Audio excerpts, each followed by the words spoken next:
Self-care. Buzzword of the past decade. Lucrative business. Encouragement for the treat yourself ways. Yes, yes to face masks and hair masks and crystals and your decadent food and drinks of choice and whatever else gets you through. But lately, I'm putting more focus on the self-care that's not as Instagrammable. The kind that makes you face your shit and address it.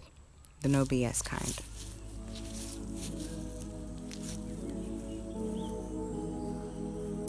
So here I am on one of my afternoon walks. I try and do this almost every day. I am actually technically trespassing on a golf course, but so is everyone. So, self-care without the bullshit. Right now the world is burning up, but it's not out of the blue. Everybody's moving mad, but it didn't come out of nowhere, whether that's the pandemic, whether it's the social and civil unrest in the US, in other countries as a sort of ripple effect of that.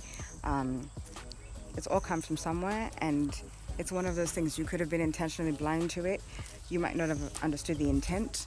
The extent to which certain systems were broken, whether it's the health system in your country or the justice system wherever you are, or just generally even like relationships within your own home and within your own circle, because you now are with someone all the time, or you never see anybody and things are different than you realize, you know what I mean? These things don't come out of nowhere, and to some extent, in some cases, you've had a hand in it, you know what I mean? There are probably things in your life that you don't like. There are probably things in your relationships you don't like. And even if you feel like you didn't actively contribute to the bad thing in your life or in the world or in your greater community, you knowing about it and doing nothing is as good as you become being part of a problem. So now that that's established, or now that that's in your mind, what can you do about it? What are some steps forward? Which is, you can identify what you do and don't want in your life, in your family, in your relationships, in your town, in your city, in your country, in the world. You can imagine what kind of world you'd like to live in, and think of the actionable steps to go that way. Like, who do you need to surround yourself with? What do you need to learn? What do you need to stop doing? What do you need to start doing? There's cow poop all over the show. Wow, I didn't really think this through. Who do you need to vote in? Who do you need to vote out of office, of public office, things like that. Start making those actionable steps, For some peace or some semblance of solace thinking about this sort of thing, remember that probably even more people than you imagine are going through it, are struggling with what you're struggling with, are seeing what you're seeing is missing or is there that shouldn't be there, and they want the same things that you do. And so all of this change, as much as there are your individual steps that you can take, it doesn't just rest on your shoulders, you know what I mean? There are people who also want to do the work. There are people who have been doing the work and organizing and mobilizing and improving themselves, and are sharing resources or encouragement to people who are doing the same, so it doesn't all fall on your shoulders. So remember that. Next point, which is one of my favorite and probably the hardest for me, and I think probably many people, is to create more than you consume. And that could be creating art, it could also be music, it could be cooking and preparing meals, it could be conversations, it could be creating safe and comfortable spaces within your home or your living space. It could be spaces online and communities like that you find missing, for example. What else? So many things. You could create very many things. You could plant things, you know what I mean? You could create furniture, I don't know. But I think a lot of the time, especially in a time like now when many people are needing escape, you know what I mean? And effectively distractions. And so much media is available and coming at us from all directions. A lot of these things can just be numbing and can serve as distractions. And so when you do want to consume something, I love Netflix as much as the next person. I'm about to finish filming this and go home and binge on a few episodes of Blood and Water or something.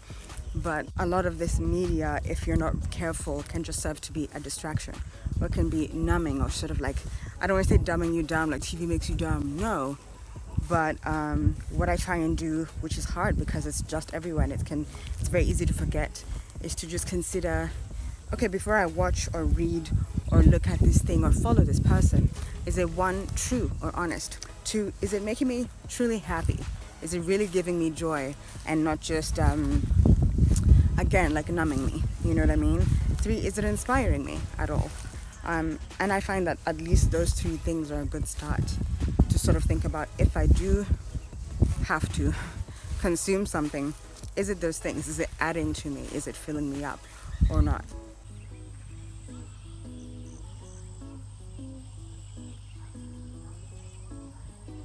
The next practice is what I'm calling pause for intention. Stop and think about your why before you start something, before you continue doing something that maybe you've done for a long time. And that can extend to so many things, like, especially now where we are not able to do a lot of things. For me, it was, why do I travel? Why do you live where you live?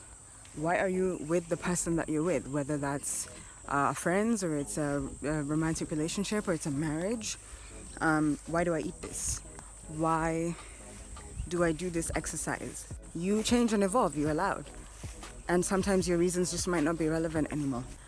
And like, it's all too easy to fall into patterns and emotions and habits just because that's what you've always done, or that's what has always happened. Maybe you grew up in a family where you ate like this and so you eat like that, you know what I mean? That can even extend to, like, maybe you are a part of some religion, chachi, but a lot of people are the religion that they follow because that's the kind of family they were born into, and haven't thought, did I choose this out of all the possible religions and spiritual beliefs, or is it just what I was told to do as a kid and I still do it? You know, it could be something even as small as, why do you run for cardio instead of dancing? Maybe you love dancing and hate running, but it's been presented to you as working out is running and struggle, and you know, it could be all those sorts of things. And it's like, it's almost like that saying, a little bit extreme, but if you stand for nothing, you'll fall for anything. I know that sounds hectic, but if you're just kind of willy-nilly doing things without intention, that you didn't even realize don't serve you, or you don't like, ooh, look at the birds. Yeah. Okay, we're back. Or don't serve you, or, you know, are really just like expendable to your life, you know? Do nothing without intention. So one of my favorite self-care without BS habits is keeping track and taking stock of my lifestyle, my habits, just my way of life. And what I mean by that is just literally keeping track. And the ways that I do that are mostly by journaling. I keep 3 different journals on a consistent basis.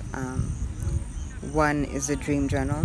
When I have had a dream and I wake up from one, I make a point to write it down. Doesn't matter if it's good or bad or weird or doesn't seem memorable. I write it down.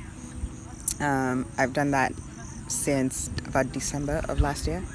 It's very interesting to just see what's recurring, and you know, I don't really try and decode them or anything, but I don't know, maybe it's something that will make sense one day when I read back, and you know, maybe I was dreaming about someone or something because that's what was coming to my life or happening at the same time somewhere else on earth, you know.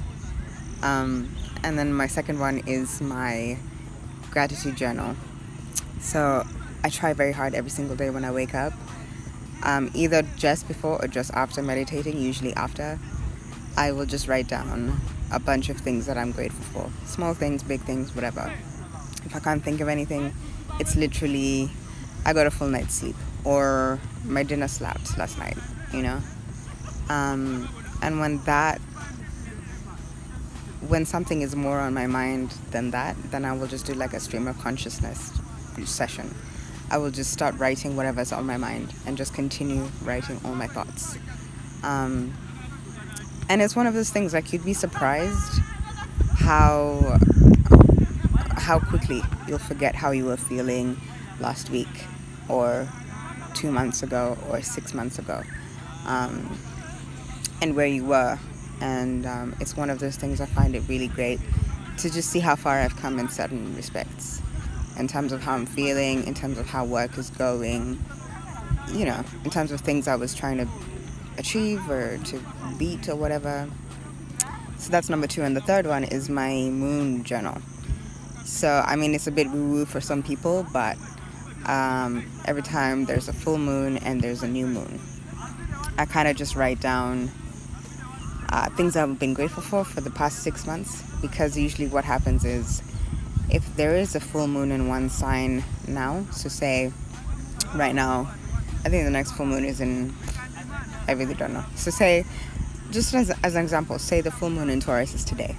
6 months from now, the new moon will be in Taurus. And I find it just like a good way to look back over 6 months and see where I was, how I was feeling, what was on my mind a lot, what I was grateful for, what I was striving for, and see how much of that has happened and see how far I've come. Because again, you can really get stuck on plans for the future and not stop to look back at how far you've actually come. And if not that, if you feel like you haven't come far, you haven't changed, you can look back and see what recurring habits you've held on to that are holding you back. And that could be like keeping a food journal to see what foods make you feel sluggish or energetic, or what times, you know what I mean? I'm gonna start doing that because my skin is rallying out lately. If it's not that, then maybe you keep a done list for the day, see what you got done that day, and see where your time is going. And if you're happy with the way that you're using your time, if you need to do more of something or less of something else, if you're really thriving working at night and you just haven't done that before, that sort of thing. I am subscribed to the, I think, weekly emails newsletter, just like short letters called Letters from Mo. I follow this chick Mo Trivius on Twitter. I don't remember how I found her. I think she's Nigerian. On Twitter, she shares a lot of scholarships and opportunities for Africans. But in these letters, she'll just kind of drop by and say, "Hey, how are you doing? How was your day?" And say something, whatever she's thinking about. The past one that I read yesterday said a few things just about routines and stuff. And one thing that really stuck out to me was, if you think you have no routines, or if you think you don't have good habits or good routines, the opposite of that is not I have no routines. The opposite of that is I have bad routines or bad habits. You know what I mean? So if you feel like you don't have a morning routine, you just get up and go, you do have one. But if you feel like your mornings are not serving you, you have a bad morning routine. If you feel like you don't have eating habits or as healthy or good or consistent as you would like, you don't have no eating plan. You have a bad eating plan, And I think that journaling and looking back over weeks, months, everything is a really good way to just see how you might be getting in your own way. I'm at a rugby pitch right now. It's getting rowdy. This is another thing. We're on lockdown right now. But these guys are here every day, out in the fresh air, moving their bodies, being with each other. I think that's a big one. Keep track, pay attention to the things that you are and aren't allowing yourself to get to. And finally, it's really important to get out of that hive mind and that herd mentality, which again, the internet has made rampant. You know what I mean? It's full of information. It's full of people's opinions. It's full of people, a lot of the time being loud and wrong. Not always, but it happens. You know what I mean? How many times have you retweeted or shared or sent somebody an article before you read the whole thing? You just judged everything and made your decision based off the title. Don't even lie. Don't lie. I'm sure you've done it. I'm sure I did it. I nearly did it today.